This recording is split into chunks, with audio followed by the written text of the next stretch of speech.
እኔ የተሻለ ስለዘመርሽ ያስመጣውልሽ ከኔ የተሻለ ስለዘመርሽ ለብዙዎች ምሳሌ የሆኑ ባለትዳሮች ናቸው አገልጋይ ዮናታን አክሊሉና ባለቤቱ ዶኢ እምሩ። ያላቸው መከባበርና መዋደድ እጅግ ደስ ያሰኛል።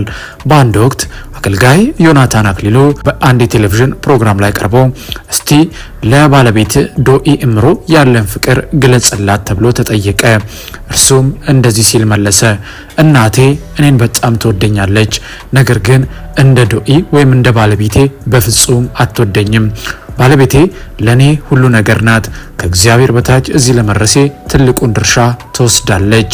በአገልግሎቴ ስኬቴን የሚፈልጉ እንዳሉ ውድቀቴን የሚፈልጉ ጠላቶች እጅግ ብዙ ናቸው። ነገር ግን እነርሱ የሚሸነፉት ከእግዚአብሔር በታች ልክ ዶኢ ጋር ሲደርሱ ከኮንክሪት ጋር እንደ መጋጨት ነው የሚሆንባቸው። ስለዚህ በዚህ ሁሉ ፈተና እንዳልወድቅ በአገልግሎቴ እንድቀጥል ከጌታ ቀጥሎ አብራኝ የቆመችው ውድ ባለቤቴ ዶኢ ናት ሲል ለባለቤቱ ያለውን ፍቅርና አክብሮት ገልጾ ነበረ። ዶኢም ደግሞ ቀጠለች፣ ዮናታን ማለት ለኔ ያኔ ጸሎት ማድረግ በማልችልበት በለጋነት እድሜ ለእግዚአብሔር እንዲህ ስል ጸለይኩኝ፣ ጌታ ሆይ የመጀመሪያ የሚይዘውን የፍቅር ጓደኛ ባለቤቴ አድርገው ብዬ ጸልዬ ያውቃለሁ። ጌታም አላሳፈረኝም። የጸሎቴን መልስ ሰምቶ ደስ ብሎኝ የምኖርበትን ትዳርና የትዳር አጋርን ሰጥቶኛል። ለዮናታን ያለኝ ፍቅር የተለየ ነው። ስለ ሁሉም ነገር እግዚአብሔርን እጅግ አድርጌ አመሰግናለሁ ስትል እሷም ደግሞ ለአገልጋይ ዮናታን አክሊሉ ያላትን ፍቅርና ክብር ገልጻ ነበረ።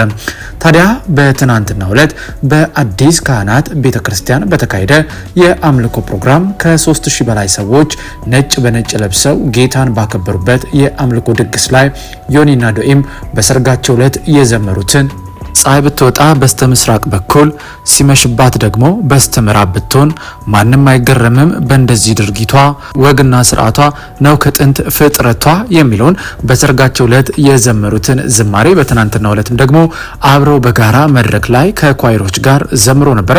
ታዲያ በዚህ ፕሮግራም ላይ እጅግ ደስ የሚያሰኝና ጌታ ከብሮ ደምቆ የታየበት ምሽት የነበረ ሲሆን ዮናታን አክሊሉና ዶኢም ደግሞ አንድ ቻሌንጅን አድርገው ነበረ።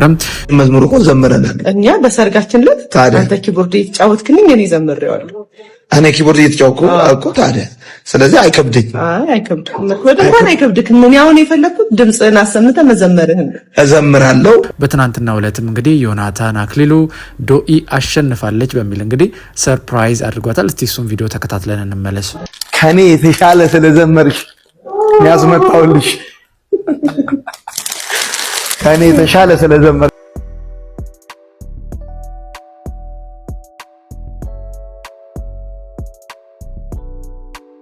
የተረዳን እግዚአብሔር ይመስገን። ይሄን ቀን ማየት በጣም ቀላል አይደለም። እጅግ የተከበረና የተወደደ ቀን ነው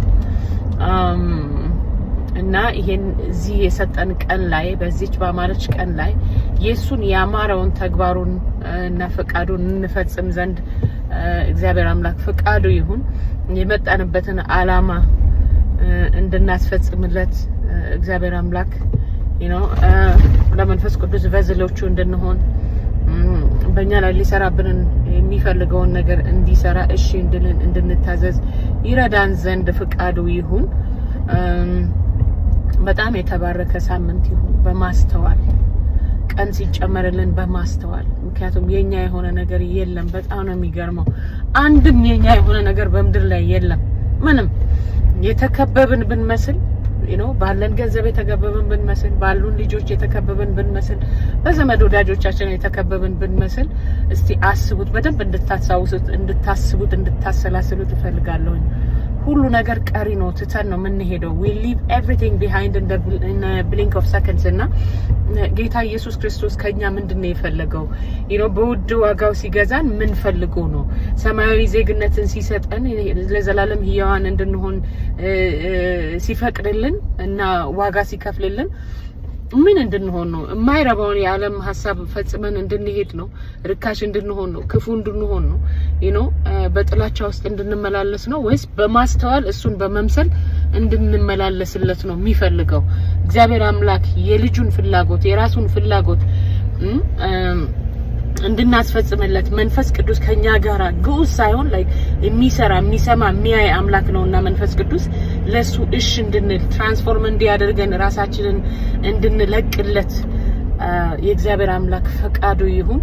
በጣም የተባረከ ቀን ይሁንላችሁ፣ የተባረከ ሳምንት ይሁንላችሁ። መልካሙን ሁሉ እመኝላችኋለሁ።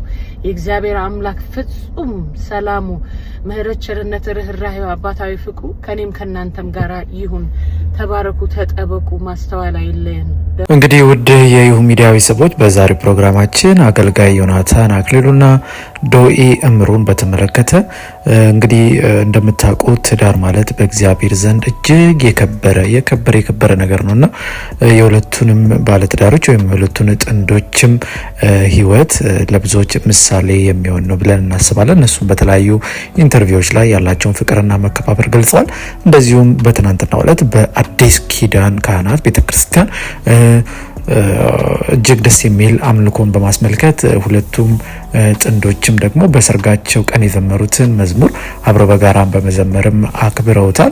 ይህም ደግሞ በጣም ደስ ይላል። ምክንያቱም ትዳር ማለት በራሱ እግዚአብሔር የሚከብርበት ትልቅ ተቋም ስለሆነ ማለት ነውና ይህንን ፕሮግራም ለእናንተ አቀረብን። በፕሮግራማችን ላይ ያላችሁን ማንኛውንም ሀሳብና አስተያየት ልትሰጡን ትችላላችሁ። እኛም ደግሞ እናንተ ብትሰሟቸው ብታውቋቸው ያልናቸውን ጉዳዮች በአዲስ አቀራረብና ይዘት ወደ እናንተ ማቅረባችንን እንቀጥላለን። እንደ ሁልጊዜው የምንለቃቸውን ቪዲዮዎች ላይክ እና ሼር ቻናሉን ደግሞ ሰብስክራይብ ያረጋችሁ ቤተሰባችን እንድትሆኑ በዚህ አጋጣሚ እንጠይቃለን። በርግጥ እናንተም የምንለቃቸውን ቪዲዮዎች ላይክ ያረጋችሁ ቻናላችንን ሰብስክራይብ ያረጋችሁ ከ28000 በላይ ሰብስክራይበርስ እንድንደርስ ስላገዛችሁን ምስጋናችን ላቅ ያለ ነው። እንደ ሁልጊዜው ደግሞ እኛም እናንተ ብትሰሟቸው ያልናቸውን ጉዳዮች በአዲስ አቀራረብና ይዘት ወደ እናንተ ለማምጣት ጥረት እያደረግን ነው። የተለያዩ ፖድካስቶች፣ የተለያዩ መንፈሳዊ ሀሳቦችን ለማካተት እየሞከርን ነውና እንደ ሁልጊዜው ይሄን ብትጨምሩ ይሄን ብትቀንሱ እያላችሁ ሀሳብና አስተያየታችሁን መስጠታችሁን አትርሱ በማለት መልእክታችንን ማስተላለፍ እንፈልጋለን። በሚቀጥለውም እናንተ ብትሰሟቸው ብታውቋቸው ያልናቸውን ጉዳዮች ወደ እናንተ የምናደርስ ሲሆን እስከዛው ግን በያላችሁበት የዓለም ጥግ የጌታ ሰላምና ፍቅር ከሁላችሁ ጋር ይሁን እያለን በዚሁ ተሰናበትን። መልካም ጊዜ ይሁንላችሁ።